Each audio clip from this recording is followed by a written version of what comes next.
This is Tarheel Talk, an in-depth look at the issues and people making news in North Carolina. Here's your host, Sonia Williams. According to the Centers for Disease Control and Prevention, homicide remains a leading cause of death among youth ages 10 through 24 in the United States.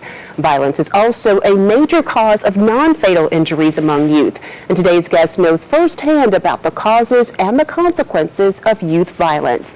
At the age of 19, he was sentenced to life in prison for murder, and after serving 17 years, he is out of prison and on a mission to help at-risk youth either get or stay on the right track. He is Mike Anderson, founder and director of Polished Souls, a nonprofit organization that uses the arts to help at-risk youth. Mike, welcome back to Tarheel Talk. Thank you for having me back, Sonia. Now, you were on the show a few years ago and shared your very powerful story and your experiences. Your life, your childhood in particular, was very difficult. It was challenging times growing up in my household. It was very dysfunctional. My father was very abusive, not only to my mother, but to myself and my brothers as well. We had to go through a time where we experienced being in a domestic violence shelter for a whole summer. And there were just so many other things that had a major impact on my life and kind of created a sense of anger within me and put me in a position where some of the choices that I made reflected the anger that was harboring within. Now, as I mentioned, you at age 19 was sentenced to life in prison for murder. Exactly. Talk about that incident and how that all came about. There was several situations. I actually became involved with the street life, selling drugs and guns. And one incident where I sold a gun that was involved with a murder landed me in jail in 1990.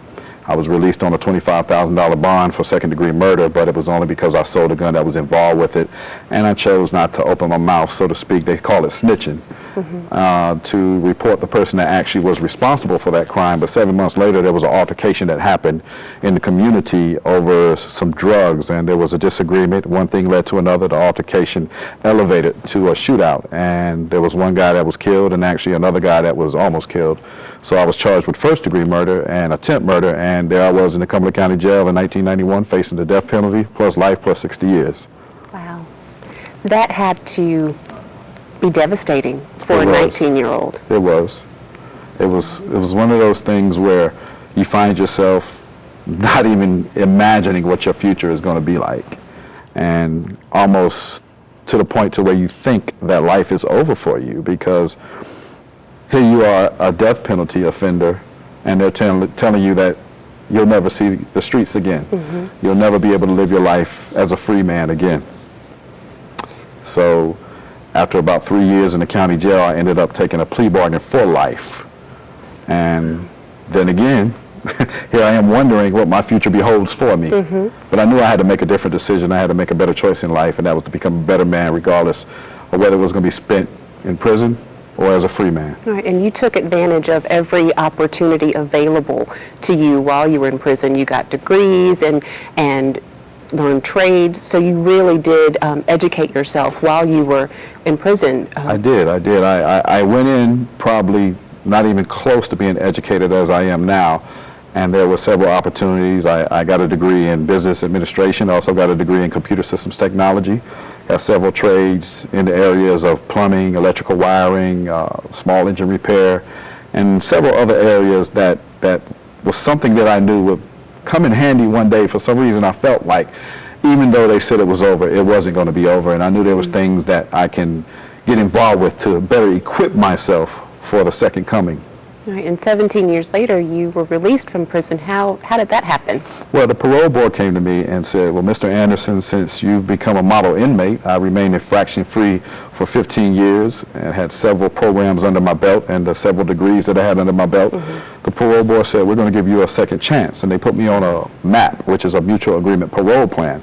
For 2 years, they said, if you can stay in this program without getting in trouble and you transition back into society in a very successful way, meaning that I would go into community visit passes. I would also get involved with work release to see if I can maintain a job and be in a real work environment, not just a prison work environment, but a real work environment in the midst of citizens. And they said if I can nail that program, then they would release me 2 years later. And I nailed the program. They released me on Mother's Day, 2008. Wow, so you got a second chance. Second chance. Through your experiences, Polished Souls, the organization was born. What is the mission? What's your focus at this point with the organization? The mission is to reach out and embrace adjudicated youth, those that are involved as juvenile offenders or those that are also at-risk youth, those that can possibly be making those same decisions that I once made, that are on that same path, that are thinking that the world is against them and that they have no chance in life, or to even give them an opportunity to be exposed to bigger and better things outside of their immediate environment, such as anything past their backyard or the top of the street or the corner of the block. To give them an opportunity to see there's bigger and better things for them and opportunities that they need to take advantage of. How do you get connected with the youth that you're working with? Are they referred to you by the courts, or are you in partnership with community organizations? How do you reach the youth that you're working with? I have several ways. One of the ways that I go through is through juvenile probation or adult probation. I also do my research. I reach out to places such as alternative schools. I know that at-risk youth can exist in those environments. I get people referred to me. They may come across people that know me and know that's the type of work I do. And I'll get a phone call, be like, look, I have a 13-year-old, he is off the chain. Please, can we get him in your program? And so there's several ways that it can happen, but I always relay it to the fact that it's through the grace of God that I come in contact with some of these youth, because so many of them sometimes feel as if the world is against them, as I said before. And that's the feeling that I had when I was young. I felt like the world was against me only because I experienced the terrible things that I did experience in my dysfunctional household. Okay. Now, you experienced the dysfunctional household. How was your neighborhood and your schools growing up? Did you experience peer pressure as well? Was that also an issue? Yeah, I grew up in a neighborhood in Fayetteville, North Carolina, Bunts Road. It was known for criminal activities. There was times where they would put a refrigerator in the middle of the street just to stop people so they can rob them once the cars would stop. And there was a lot of terrible things going on in our community: shootings, stabbings, drug dealing, and so many other things. You would see more domestic violence than you could see anywhere else right there in the community. So it was pretty violent. Yeah, violence was the norm. And you know, not only that in our neighborhood, but our rival neighborhoods as well. You'll hear from a fellow later on in the show. He can tell you about that neighborhood as well. Okay. Yeah, so how do you, taking all of your experiences and working through Polished Souls, how do you connect with youth? I mean, how do you get them to listen to you and your message and what you're trying to help them understand? Well, I think what it is, there's a relativity factor. And I appreciate what the scholars attempt to do in our communities, but if you have no idea as to what is going on in the mind of this young man or this young lady, then you probably can't relate to what it is that they're feeling. And I can just about imagine at a certain point in time what it is that this person is feeling, because I used to feel that way. I used to think that way. And what I do is rethink the thought process. I revisit it. I go back to how I was when I was a teen, and even though there's something there that makes that teen feel as if, again, the world is against them, I try to show that teen that, no, I believe in you, because I know you can be a different person. I know you can be a better person. So I relate to them through believing in them and to also understanding and knowing what it is that they're feeling and thinking at that point in time. And when you say feeling like the world is against you, what exactly does that mean? Well, you can make a mistake, and you can have fault and flaws. And the way that you choose to process these faults and these flaws is that this is your label as being a misfit. And when you think that you're a misfit, you think that everybody looks down on you. You think that maybe every statement made towards you is condescending. You may also feel as if, look, I messed up so many times, nobody wants to give me a chance. And when you start feeling as if the world is against you, you start putting yourself in that own position to where it's like nothing great is ever going to happen for me. I can never accomplish anything. I can never achieve anything because they're always going to look down on me for the mistakes that I've made in the past. So you lose that hope. Exactly, you lose that hope. How can people find out more information about Polished Souls? Well, we have a website, and it's www.polishedSouls.com, or you can contact me at 919-672-6015. And, you know, pretty much the website explains a lot of things. You'll see a lot of great things on the website. Okay, we're going to take a break. We'll talk more in just a minute. Up next, how one student went from school suspensions to spreading a positive message. We'll have that story when Tarheel Talk continues.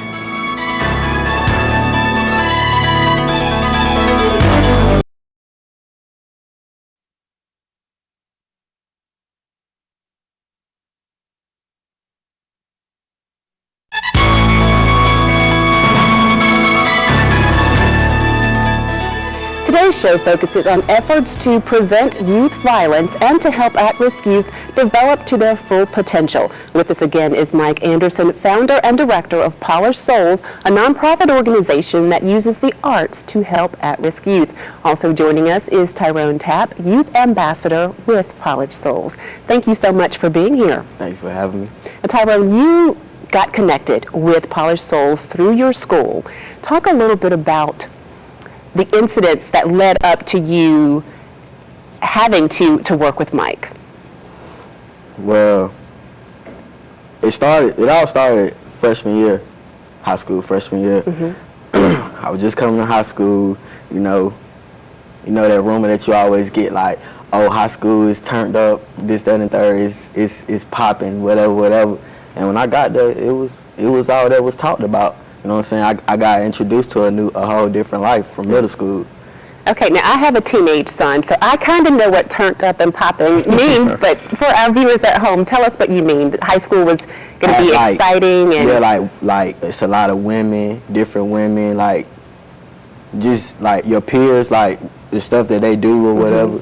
I don't know, it's just a lot of stuff that besides education that, you know what I'm saying, most students come to high school for, like they think it's college basically. A lot of socializing and free time. And pretty much, and that's how I looked at it. I got introduced to a whole new life and started getting in all types of trouble. And it led me to going in the juvenile detention center. And when I spent 5 days in there for carrying a concealed weapon, they let me go home on a year of probation. After that year of probation, I turned around and got right back in trouble, like less than at least 6 months. And I was charged with, I was accused of armed robbery with a dangerous weapon. I spent a month and a half in there, and when I came home, I don't know, it was just like, I just got tired of that life. But at the same time, even though I was at Lakeview, I was still like, you know what I'm saying, being goofy or whatever. And then, like later on, I think, later on that year, that semester, Mike had came or whatever, we was in the cafeteria, and he was talking or whatever. He was talking about his project that he had did, the movie, his flick he had did. And the dude had got killed or whatever, basically being hard-headed.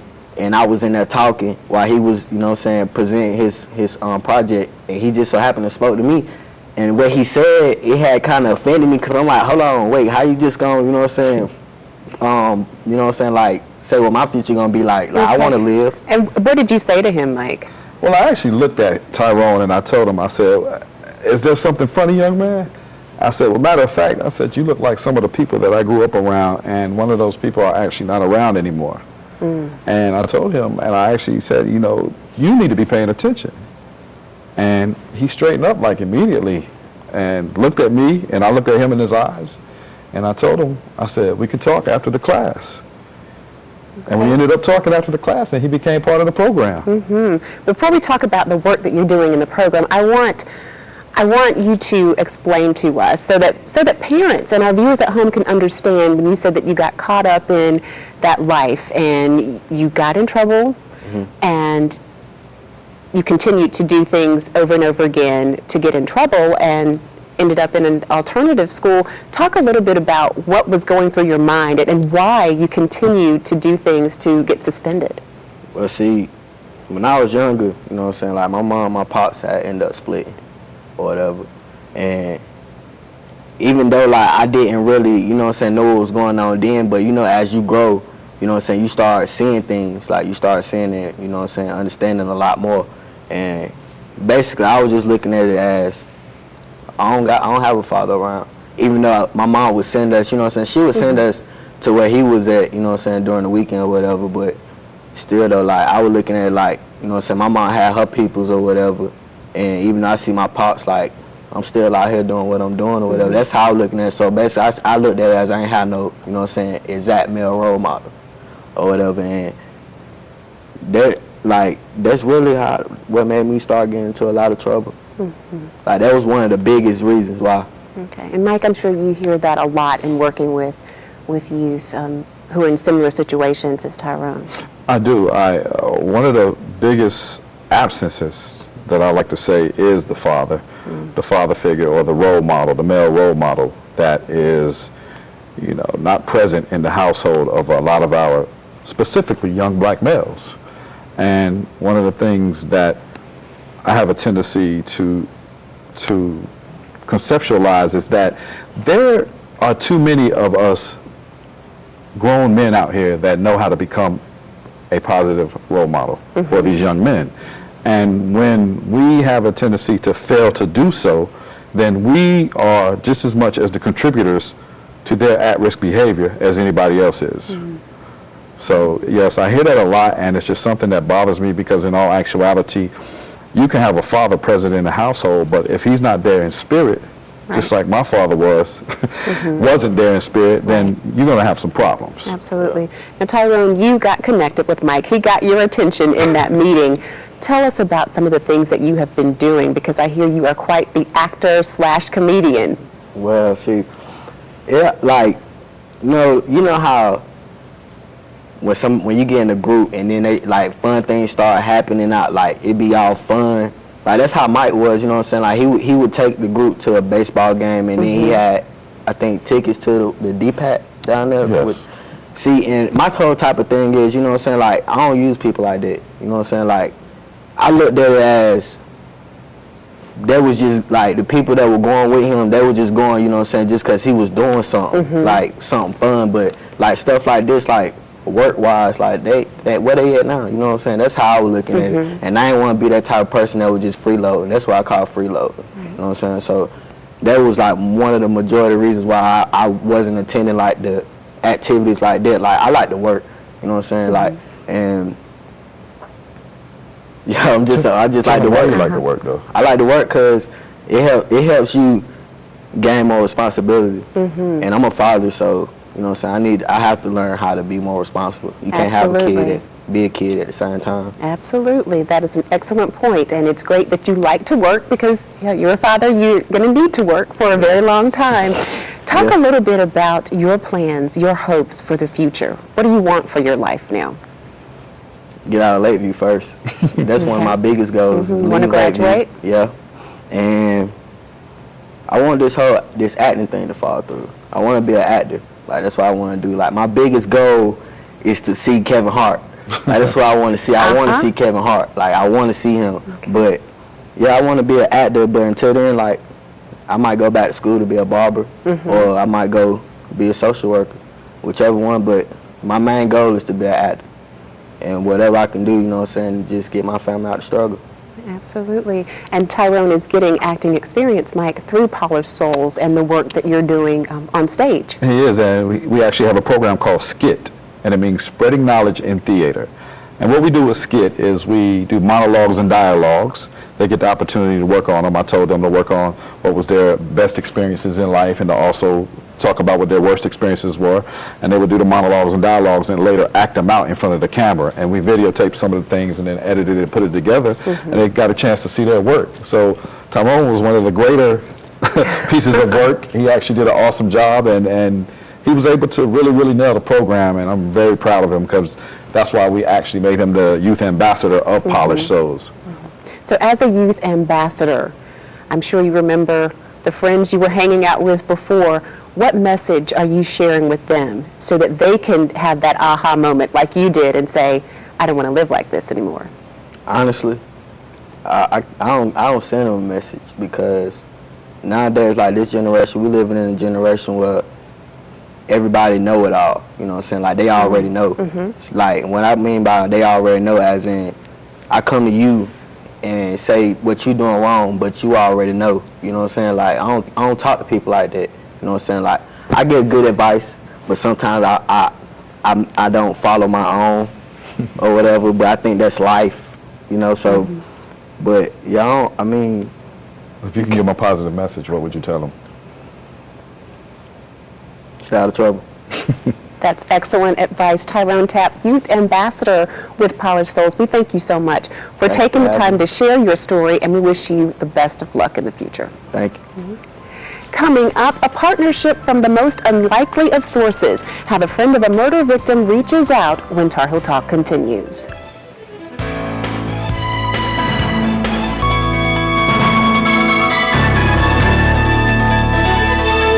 Welcome back to Tarheel Talk. I'm Sonia Williams. The Centers for Disease Control and Prevention report that homicide remains a leading cause of death among youth ages 10 through 24. And we've been talking today with someone who knows firsthand about the causes and the consequences of youth violence.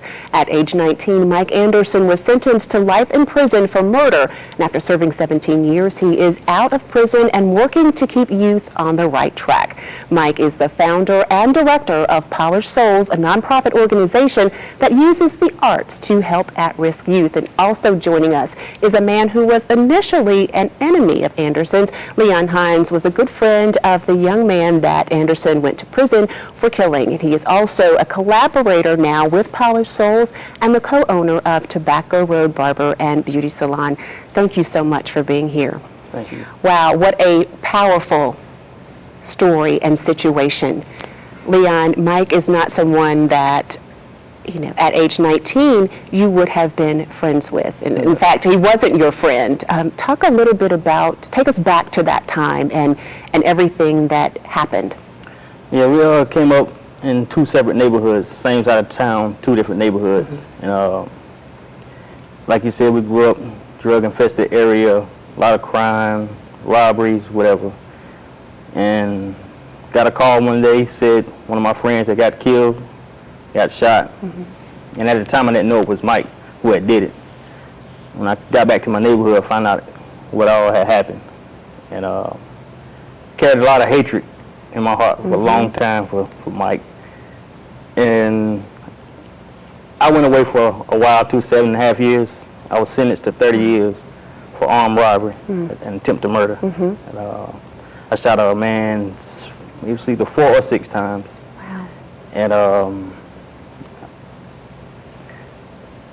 as I was doing my time, you know, it kind of, you know, first I like thank God for saving my life, you know. And when I got my time, 30 years, when I got the time, it just, I was